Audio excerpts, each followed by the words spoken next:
What's up, gang? It's Willie Rebuild back with another one. That's right. We back on the old box Chevy, and we got our axles back in. I went ahead and reinstalled them, and as you can see, they just went ahead and drilled the extra set of holes and put the studs back in. But ran into more problems with the box Chevy. I don't know, I might be able to work around this problem. I might not. I'm gonna try my best and see what I can do. So let me bring y'all to the other side of the car and let y'all see what we got here. What my ratchet at? Just had it in my hand and now I done misplaced it. As always, it's some stuff like that. But I got my steering linkage kit from TRQ. I think that's the name, or whatever. I think that's the name, TRQ. But I just put a little coat of paint on the steering box.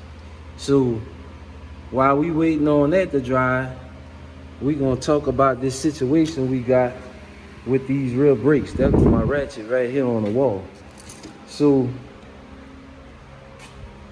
as you can see, we got a gap in between the wheel and the hub. That's because I got a space on it. If I take the space off, because we did notice that, come on, baby.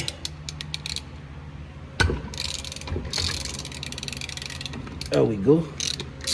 We didn't notice that the brake kit required a 16-inch wheel. So what was happening was the wheel was rubbing on the front of the caliper. So I put this space on there. Now, what I can do, because I'm trying not to make the customer buy another set of wheels.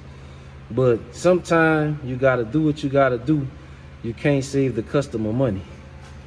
And as you can see, that's not even centered up in the caliper yet.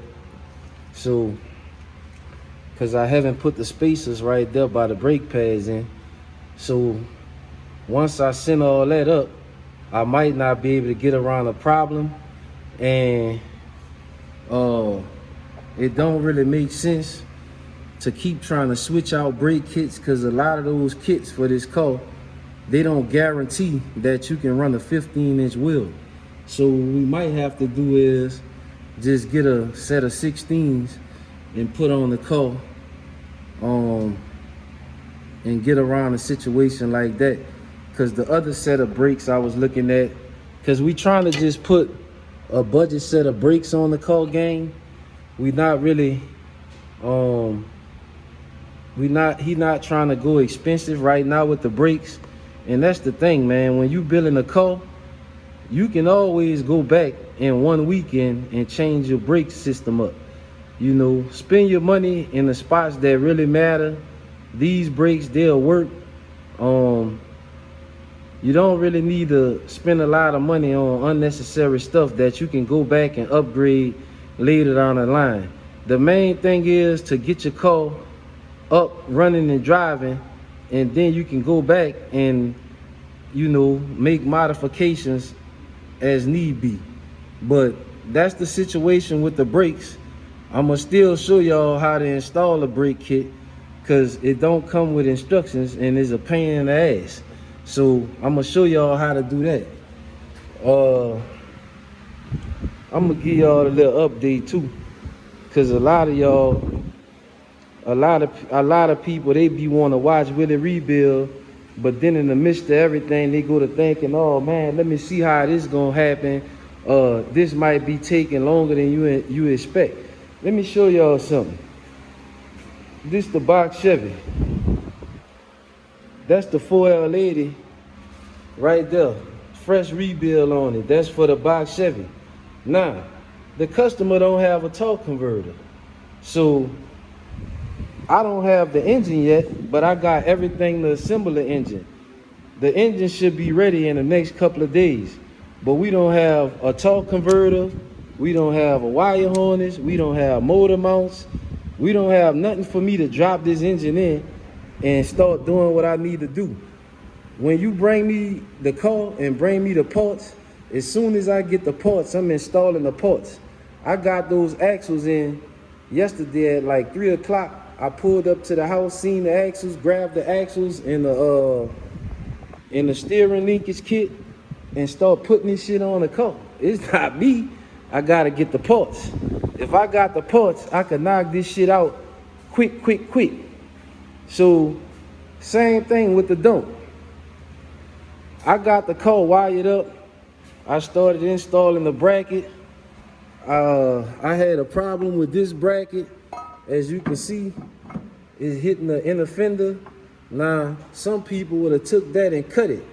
I'm not a hack, so I'm not gonna cut that. I'm gonna get the right bracket. I sent the customer the right bracket for an R4 compressor. This for a satin compressor. It hang out too far. So I need the bracket, the AC compressor. He needed fuel tank. He needed fuel lines. I sent them a whole list of this stuff like 3-4 days ago. So that's why you don't see me working on the car, because I don't have the parts. I go as far as I can go, and after that, that's it. Now, granted, knick-knack stuff I can put on, like this power steering pump. I can put that on, but I'm trying to tackle the major things first in case if I need to take all this shit off and send it back, then I ain't got a whole kit installed, gang. So that's the situation with that. It ain't always really rebuild. Most of the time, it ain't really rebuild. Most of the time, I'm waiting on the customer to bring the parts or whatever like that. Now, you might be asking yourself, well, why you don't just buy them? Some of them I do buy, but the problem with that, you waiting on the customer to send the money back, and when you got 4, 5, 6 fucking cars you working on and buying hundreds and thousands of dollars of parts at a time, I got an old car too. I want to buy shit for my car, not buy shit for your car and waiting to get my money back for the parts that I done brought for your shit. So that's why I don't like doing that.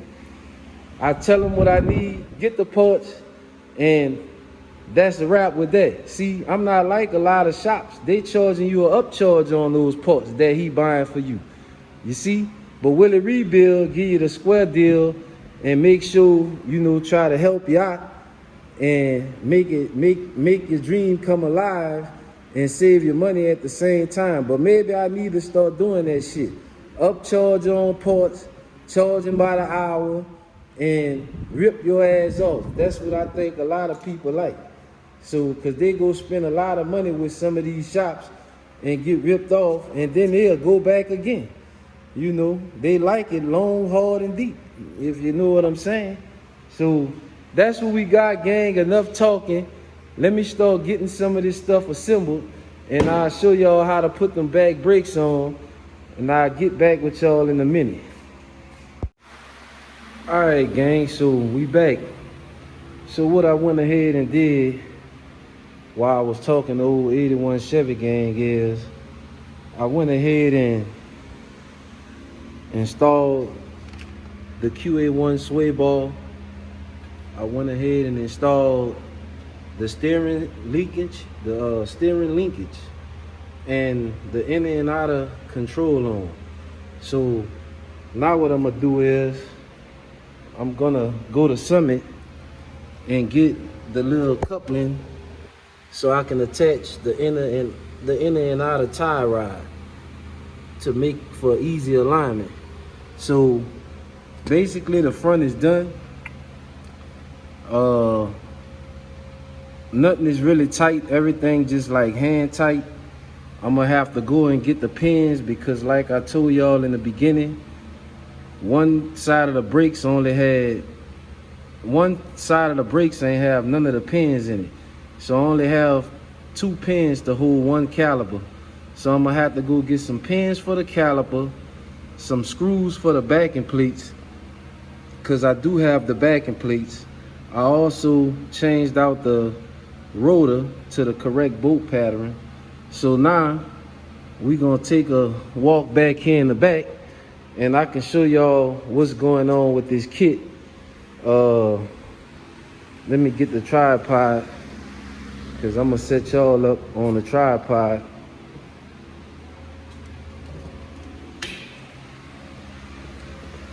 Because this kit, it's a few things I don't like about it. One, you can't run a 15-inch wheel, and I don't like that. And two, I'm getting ready to show y'all that in a minute. Let me get this tripod set up, and then I'll cut y'all back on in a minute, gang, once I get everything situated. Alright, gang, so on this flange, this is a box Chevy flange.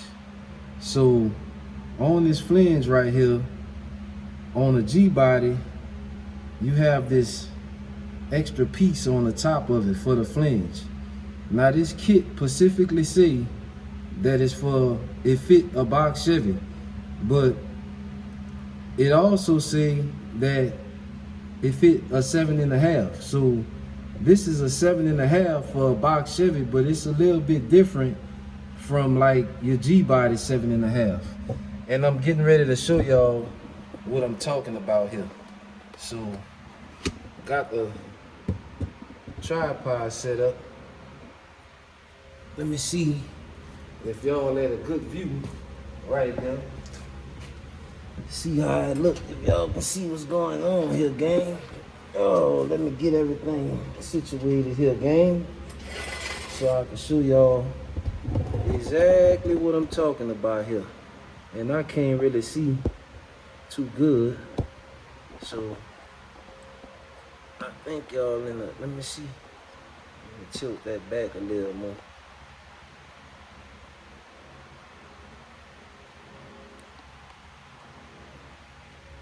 I don't know why acting stupid, but there y'all go. Y'all can get in there and see what I'm talking about right there, gang. So on your flange, god damn it, goddamn light cut off on this damn time while I'm trying to show y'all what's going on with it, gang. It's always something.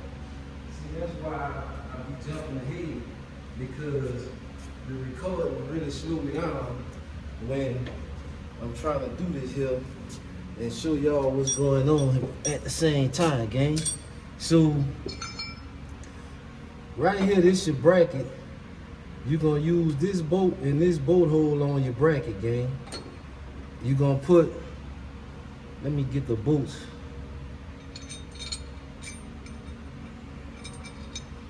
You're gonna put a spacer in there on the, in between the bracket. You're gonna bolt the bracket to the inside. Where the damn screw at? Shit. Think I might have had to go on the other side of the car. Let me go grab the screw, and then I'll show y'all exactly what I'm talking about here, gang.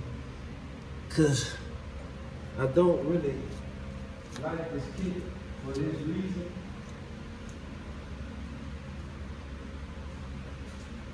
Open over here to get the other bolt under the car on this side.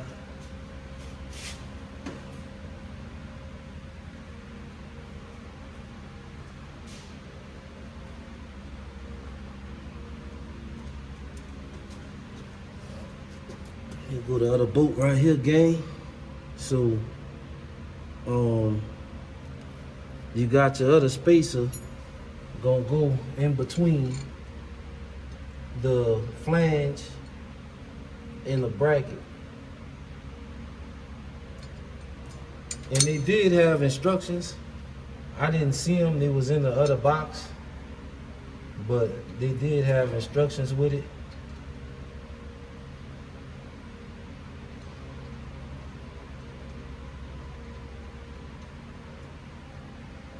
So as y'all can see right here in this top big hole, that's where this extra piece of flange would have been at.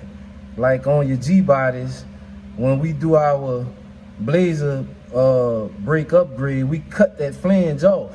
So this would have been the third bolt to come in that big flange, but they don't have a flange. So you only got 2 brackets, 2 bolts in the bracket. So what I'm thinking is this extra bolt hole right here, I can go ahead and drill it out. But what I need to make sure is that I have enough spacers to accomplish that, to make that happen. So what I'm gonna do for right now is I'm gonna tighten up this just a little bit, not too much. Come on, man. Put your ass on now. Playing around.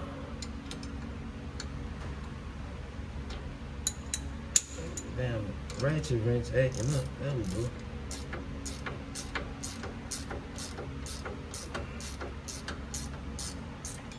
Let's just tighten it up a little bit. And then now, you got your caliper bracket right here. You're gonna put a spacer in between your caliper bracket. Let's see. Caliper bracket there. You're gonna use a spacer here. You're gonna put your other bolt down here for your caliper bracket. And then you're gonna go ahead and put your bolts in.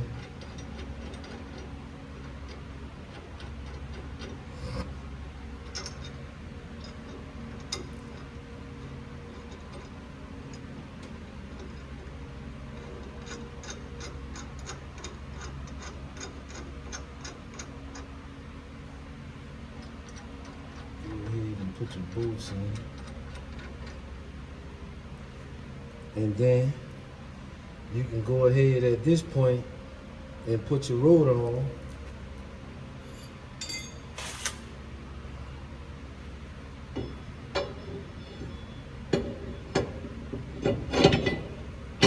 Like so. And then you're gonna put a spacer in between. You got these 2 big spacers, and I do see an extra spacer right there. So I'm thinking that the extra spacer is so you can drill a hole in that bracket and put 3 bolts instead of 2. So let me go ahead, gang, and see if I can locate my other spacer that I'm missing, and then I'll put the caliber spacers in the pads in and show y'all the finished product. I'm gonna cut y'all back on in a minute, gang. All right, gang, so we back. Not really sure if I'm gonna keep this kit or not, but if I do decide to keep it and use it, I'm gonna drill a hole through this plate, because right now all we have is 2 bolts. And like I say, this kit was designed, it said that it worked on the box Chevy. I haven't got a chance to call them and ask them. They don't really say nothing about drilling this hole, but if I keep this kit, that's the only way I would use it, is if I drilled the hole in this bracket through here and put a shim in that to stiffen it up, make it stronger, because 2 bolts to me is not strong enough. 3 would be sufficient, and I don't think I would have problems with that. But what I'm gonna do is I'm gonna go ahead and set y'all up on a tripod and finish showing y'all how to bolt it up. So I'm gonna go ahead and sit y'all right there. Hopefully it's good for y'all to see. But you're gonna go ahead on and put your rotor on. And like I say, I put this spacer to space the wheel away from the caliper, because this kit actually was for a 16-inch wheel and we running a 15-inch wheel. So with the spacer on, that bought me a little clearance. Now I'm not sure exactly how good it's gonna work until I put the brakes, because the caliper will move a little bit when you press the brakes. So that's the real test once I put the caliper on to see, well, not the caliper, once I bleed the brakes and everything and press them, because you're gonna have a little shifting in your caliper. But also, as you can see with the spacer on here, it's not centered up on the hub, so the wheel is actually this far off of the hub. So if this worked, what I would do is I'm gonna put a hub centric spacer, meaning that the spacer would center up on the hub and then the same thickness as this. So this car gonna get big wheels. The reason I'm doing all this is because I'm trying to get stop the customer from having to buy a new set of wheels, and I'm trying to stop from having to get another brake kit and then run into the same problem again, because a lot of these brake kits, like these style brake kits, they not gonna be able to support. Let me fix this phone. Battery going dead on y'all, gang. But like I was saying, these style brake kits, a lot of them, they not gonna be able to support a 15-inch wheel because of the way the brackets made on them. So it's kind of one of those situations, you're trying to save money, but you're running into situations and problems along the way. But the last thing to this kit is these two spacers. You're gonna put the spacers in between the caliper and the bracket. So I'm gonna go ahead and get the pads back in, and then I'll install the caliper onto the bracket. And I have already checked it to make sure that it was getting clearance with the wheel. So I know that's gonna work. That's not gonna be a problem. But like I say, once we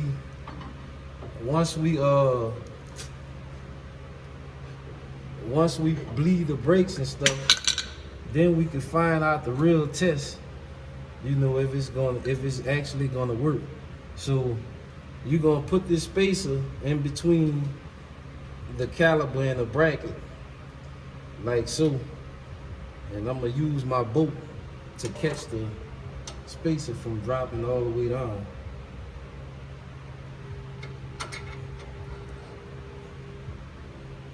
And now I can put the brake pad back inside of the caliper.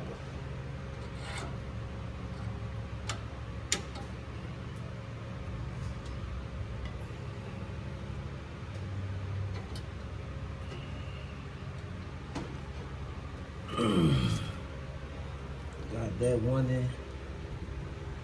Go ahead and get this one in.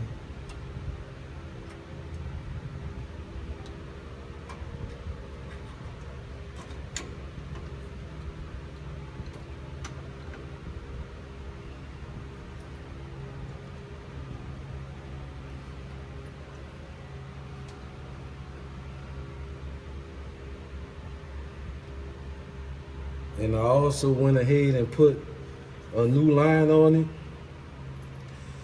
I'm gonna have to modify me some lines, some hard lines, and weld me a bracket or something to hold the lines in, gang. But that's how you install this kit. Like I say, I'm not sure if I'm gonna keep it. That's something I gotta talk over with the customer. So I'm not gonna tighten it all on I mean, if you running a 16-inch or better wheel, this kit will work perfectly. But, you know, trying to save him $1, he is gonna put bigger wheels on it. And I'm gonna go ahead and mount the back wheel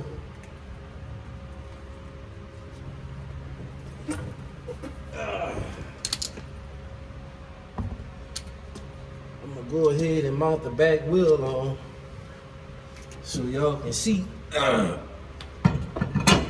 that my modifications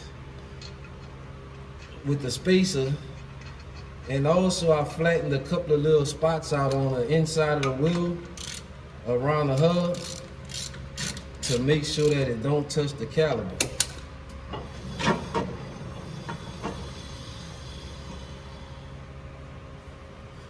I think the caliper need to be tightened a little bit more, but I'm not gonna mess with it no more, cause like I say, I need to talk to the customer, see what he want to do for us with the wheels, and if not, if he want to take the brake kit off, we could take it back off.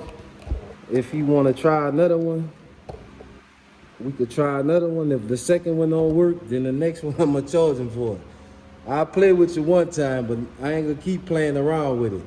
But I did go ahead and get the little couplings for the front. They was the wrong size, so I might just keep those for my Monte Carlo. I did get the dust covers on. Dust cover here, and then got the backing plate in the front, got that mounted. I gotta get another stud, 2 more studs. I ordered them this morning. But let me bring y'all to this side, because this the side where they didn't have any bolts in the calipers. And let me get y'all in here, gang. Back here in the back, they got some little bushings that go in here. Those must have fell out, the top and bottom, because this the caliper that didn't have any bolts in it. So I'm gonna have to find some more bushings to put in there so everything will work. And I might paint these black to match the back ones, and then change both of the lines. I got 2 new lines for this. I'll probably change this bracket, I'm not sure. I'm gonna go try to see if I can find some more brackets at the yard that could fit the Chevy, because these here pretty rough.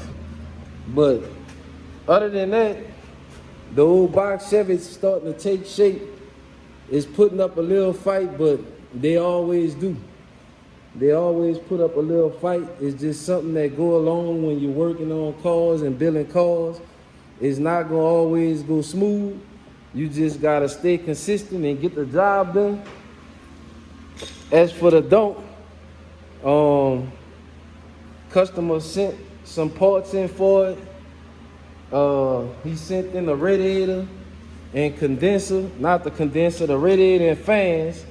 I went ahead and mocked those up. They're gonna come back out because I'm still waiting on the condenser to come in. Also, he went ahead and got the correct pulley for the bottom, because with this Holly kit, you need a truck spacing. So I had to switch the pulley from a car pulley to the truck pulley. And also, he got this R4 style bracket. And as you can see, we got clearance in between the inner fender and the compressor. This is an old compressor. I just put it in there to mock it up. I'm gonna put a new compressor in there, but we should have fire in the hole in the dunk soon. I'm gonna drop a video on the dunk real soon. Once I get the fuel tank and all that in, I'll make a video on how I'm gonna set that up. On this one, we're gonna be doing something a little different. I'm gonna be running this air motor fuel pump, because I'm gonna be using the factory tank. I'm gonna be using the factory tank with the aeromotive cylinder. So this is your baffle right here on the bottom, but we'll save that for another video, because we got a lot more content coming on the dome, baby. Can't wait to put fire in the hole. Will it rebuild? Don't forget, like, share, comment, and subscribe, gang. Moving a little slow here and there because it take time with these parts. I'm a one-man army, and I like it like that. But you just gotta be patient when you want the bitch done right. If you want it done any kind of way, go take it somewhere else, and they'll slap this shit together, and then you'll be bringing it right back. If you notice, nothing comes back. Nothing. Everything is in and out. Old Monte Carlo got the AC blowing snowballs, but the throttle body kind of hanging a little bit. He wanted to use this high dollar, highly EFI throttle body that's bullshit. It's a bullshit throttle body and they hang open. Get the cheap one. I use the cheap one and I never have problems. They hang a little bit, but not like this one doing. This bitch will try to run away without you even giving the gas. First, second, third gear, 40 miles an hour, that bitch going down the street. So I'm gonna take that off of there and get everything how I want it and how I like it. But I got the AC blowing cold in it, got the pusher fan installed on it. I'm getting ready to go drive it, gang. Getting ready to go drive it, put 200-300 miles on it, and then we gonna put it on the dyno. Stay tuned, like, share, comment, and subscribe, baby. It's Willie Rebuild, over and out.